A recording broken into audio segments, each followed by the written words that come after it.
O manuscrito Voynich é um mistério. Com cerca de 200 páginas, algumas delas perdidas, contém ilustrações botânicas, astronômicas e biológicas, acompanhadas por um texto escrito em língua desconhecida, com um alfabeto nunca visto em qualquer outro documento. Foi encontrado em uma coleção mantida por padres jesuítas italianos e adquirido pelo livreiro polonês Wilfried Voynich em 1912. Junto ao manuscrito, uma carta datada de 1666, assinada por Johannes Marcus Marci, um acadêmico da Universidade de Praga, na atual República Tcheca, pedia a um jesuíta em Roma que tentasse decifrá-lo. A correspondência sugere que o manuscrito pertenceu a Rodolfo II, imperador do Sacro Império Romano-Germânico, conhecido por seu fascínio pelo ocultismo, e que o autor do livro talvez fosse o filósofo e frade franciscano inglês Roger Bacon, que viveu de 1214 a 1294. Uma análise físico-química dos papéis e das tintas feita em 2010, contudo, concluiu que o manuscrito deve ter sido produzido entre 1404 e 1438. Há duas linhas de pesquisa hoje, uma para tentar decifrá-lo, para entender do que ele trata, mas até mais importante é saber se ele é um manuscrito verdadeiro, se não é apenas uma brincadeira, uma piada. Um artigo publicado na revista norte-americana PLOS ONE, em agosto de 2013, pelo físico Diego Amâncio, da USP de São Carlos, reforça a chance de o manuscrito ser verdadeiro. O interesse original não foi no manuscrito Voynich. No meu projeto de doutorado, eu utilizava técnicas de análise de textos que não se baseiam no conteúdo das palavras. Eu analiso os textos sem saber quais são as palavras, mas sim eu estou interessado na organização do texto. Então, quando eu fiquei sabendo sobre o manuscrito Voynich, eu vi que seria uma aplicação perfeita, porque pela nossa análise feita pelo computador, o computador não sabe quais, seja o português, seja o inglês, seja alemão, qualquer língua, ele não sabe quais são as palavras, mas ele analisa apenas a organização das palavras. Então, a nossa técnica seria ideal nesse caso.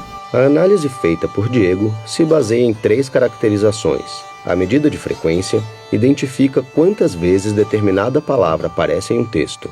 Textos em línguas naturais possuem uma distribuição de frequências reconhecível.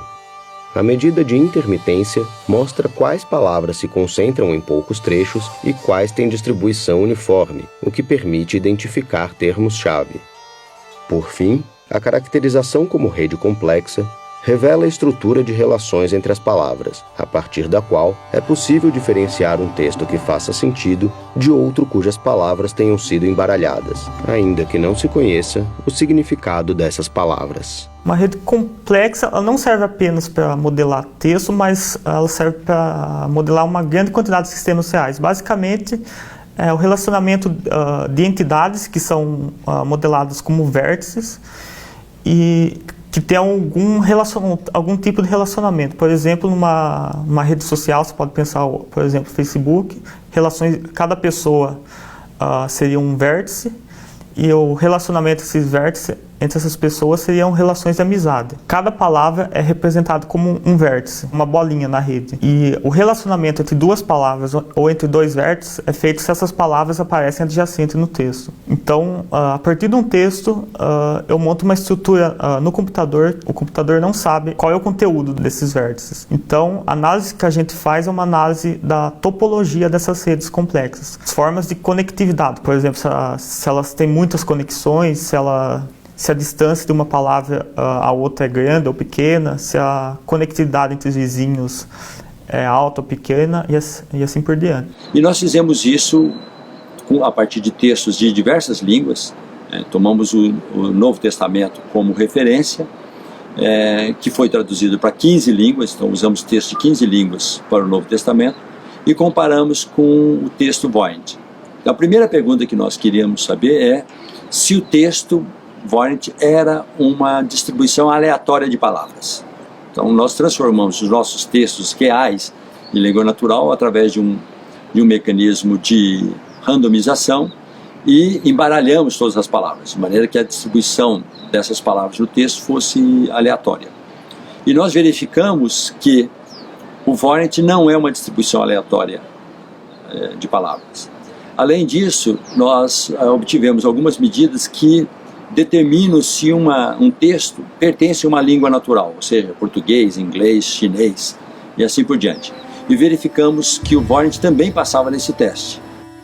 O que é mais relevante na pesquisa que nós fizemos, da qual o uso do Voynich é apenas uma aplicação, é verificar quais são as propriedades de redes e propriedades de séries temporais que podem caracterizar textos.